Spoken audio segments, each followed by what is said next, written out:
ফোনটা ধরো। Ivan, Ivan, হ্যাঁ ফোনটা ধরো।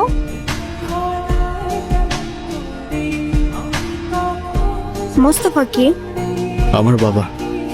তোমার বাবা এতক্ষণ ধরে তোমাকে কল দিচ্ছে, টেনশন করছে অবশ্যই। এমনি এমনি তো আর না, কলটা ধরো। ছোটবেলা থেকেই বাবাকে দেখতাম প্রচন্ড ব্যস্ত, এই কাজ ওই কাজ করতে করতে আমাদের জন্য তার কাছে এতটুকু সময় থাকতো না। মা আর আমি অনেকদিন বায়না করার পর অবশেষে একদিন বাবা আমাদের ঘুরতে নিয়ে যায়। যেখানে 15% টাকা অলরেডি ইনভেস্ট হয়ে গেছে, আমি তো কিছুই বুঝতে পারতেছি না।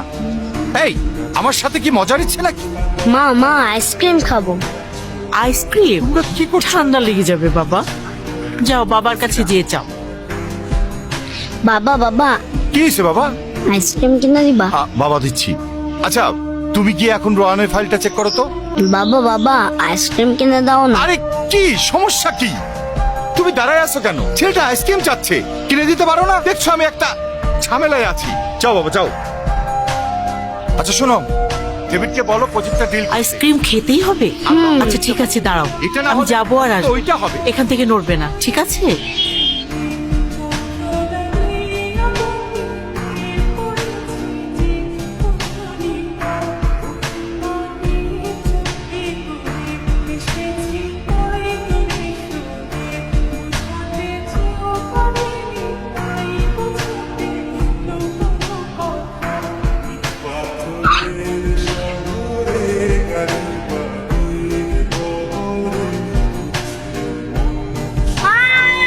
আর সেদিন আমিও মায়ের সাথে রাস্তার ওপাশে গেলে হয়তো মা আর আমি আজও একসাথেই থাকতাম।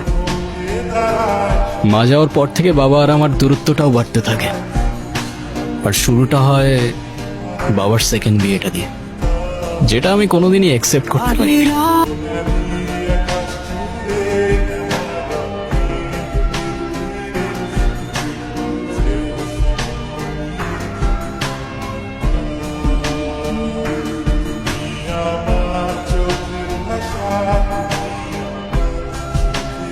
কষ্ট লাগে জানো, যখন তুমি তোমার বাবাকে এতটা ভালোবাসো কিন্তু দূরত্বটা এতটা যে সেটা বাবাকে আর কখনো বলা যায় না।